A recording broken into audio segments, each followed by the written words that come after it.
আসসালামু আলাইকুম প্রিয় গায়েস, আমরা এখন এই মুহূর্তে আছি এনায়েতপুর হাসপাতালের পিছনে সেই বিখ্যাত ভাইরাল গোলামের হোটেলে খাবারের জন্য। আমরা সবাই এখন বাইক পার্কিং করছি, সবাই একটু গ্যাদারিং করে নিচ্ছি। আমরা গাজীপুর থেকে গোলামের হোটেলে খেতে এসেছিলাম। এটা হলো সেই ভাইরাল গোলামের হোটেল। আসলে খাবারের মান অনেক ভালো, যে কারণে এই হোটেলটি ভাইরাল। দেখতে পাচ্ছেন প্রচুর পরিমাণে পেঁয়াজ কাটা হচ্ছে, মরিচ কাটা হচ্ছে।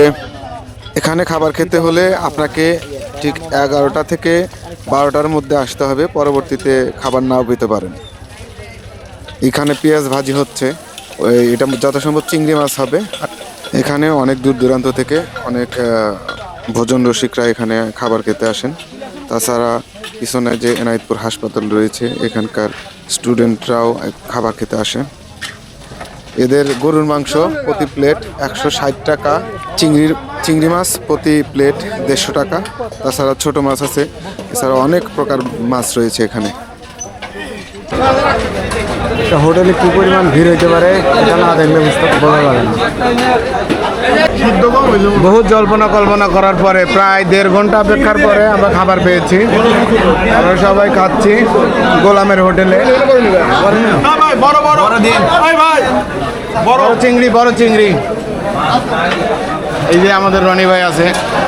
রনি ভাই খাইতেছেন তো? হ্যাঁ ইনশাআল্লাহ। অনেকক্ষণ করে সিরিয়াল গরুর মাংস, সবারই গরুর মাংস। আমাদের খাবার দাবার শেষে আমরা এখন বিল প্রদান করব। এটা হলো সেই গোলাম ভাই, তার হাতে আমরা বিল তুলে দিচ্ছি। আমরা খাবার দাবার শেষে সোজা সিরাজগঞ্জ ক্রসবার 3-তে যাচ্ছি। সো ভিউয়ার্স, আমরা আসলে অনেক এনজয় করেছি। আপনারা যদি কেউ কেআরসিতে জয়েন করতে চান, অর্থাৎ গাজীপুর রাইডার্স ক্লাবে জয়েন করতে চান, গাজীপুর থেকে হোক, ধুনট থেকে হোক, যে কোনো জায়গা থেকে আপনারা আমাদের সাথে জয়েন করতে পারবেন। আমাদের সাথে জয়েন করতে হলে আপনাদেরকে আমাদের ফেসবুকে একটা গ্রুপ আছে, সেখানে আপনাকে গ্রুপের মেম্বার হয়ে যাবেন। গ্রুপের মেম্বার হয়ে আমাদের আপনি নিজেও পোস্ট করতেন, আপনি মেম্বার হতে চান, এই ধরনের কোনো কিছু পোস্ট করলে বা ফোন নাম্বার দিয়ে দিলে আমরা আপনাকে ফোন দেবো, বা আপনারা চাইলে আমাদের যে ফোন নাম্বার আছে, আমাদের ব্যানারে ঢুকলে আমাদের ফোন নাম্বার পাবেন। ফোন নাম্বারে আমাদের সাথে যোগাযোগ করলে আমরা যখন লং ট্যুরে যাই আপনাদের সাথে যোগাযোগ করব। ইচ্ছে করলে আপনিও আমাদের সাথে যাইতে পারেন। তো যাই হোক প্রিয় দর্শক, এখন পিছনে একটু ধাক্কাধাক্কি শুরু হয়ে গেছে, কারণ হলো আমি হঠাৎ ব্রেক করেছিলাম, পিছনের একটা বাইকে আসলে লেগে গেছে। এটা ব্যাপার না, আমরাই সমস্যা নাই। আমরা আসলে এখন এই মুহূর্তে আছি সিরাজগঞ্জ ক্রসবার 3-তে।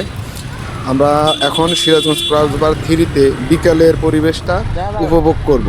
সো ভিউয়ার্স, আপনারা আমাদের সাথেই থাকুন, দেখতে থাকুন আমাদের ভিডিওটি।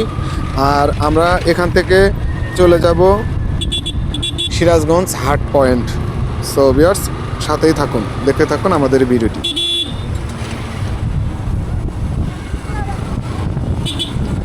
ভিউয়ার্স, আসলে বিকেলের পরিবেশটা অনেক সুন্দর ছিল, যাকে আমরা সুন্দরভাবে এনজয় করেছি, উপভোগ করেছি। পরন্ত বিকেলে ক্রসবার 3-তে এমনিতেই লোক সমাগম হয় অনেক, তো তারপরেও আমাদের দিনটা ছিল শুক্রবার মানে কি বলবো, বন্ধ বা ছুটি যেটাই বলেন, ছুটির দিন। অনেক মানুষজনই আসে এখানে সময় কাটানোর জন্য। আমরা এখন এই মুহূর্তে এই সিরাজগঞ্জ ক্রসবার 3-র শেষ প্রান্তে, অর্থাৎ ইকোনমিক জোনের কিছু অংশ আছে, সেখানে প্রবেশ করেছি। আমরা এখানে ছবি উঠব, আমাদের সবাই একটু আনন্দ মজা করব, তারপরেই আমরা সিরাজগঞ্জ হাট পয়েন্টে চলে যাব। আসলে এখানে আমরা প্রায় 12টা মোটরসাইকেল এসেছি, 12×2 = 24 জন। ঠিক আছে, প্রত্যেকটা মোটরসাইকেলে 2 জন করে আছি। আমরা সবাই কেআরসির মেম্বারের বাইরে কেউ আসিনি। আমাদের সবারই একটাই ড্রেস, কেআরসি ট্রাভেলিংয়ের গেঞ্জি। অনেক সুন্দর লাগছে। আমাদের জিনিস আমাদের কাছে ভালো লাগবে, এটাই স্বাভাবিক। আপনাদের কাছে কেমন লেগেছে দর্শক একটু জানাবেন, আর লাইক কমেন্ট শেয়ার অবশ্যই করবেন।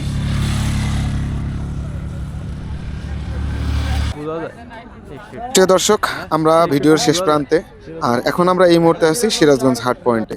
যদিও রাত্রি হয়ে গেছে, তারপরেও আমরা চেষ্টা করেছি সব কিছু দেখার জন্য, সাধ্যের মধ্যে যতটুকু পেরেছি আমরা দেখেছি।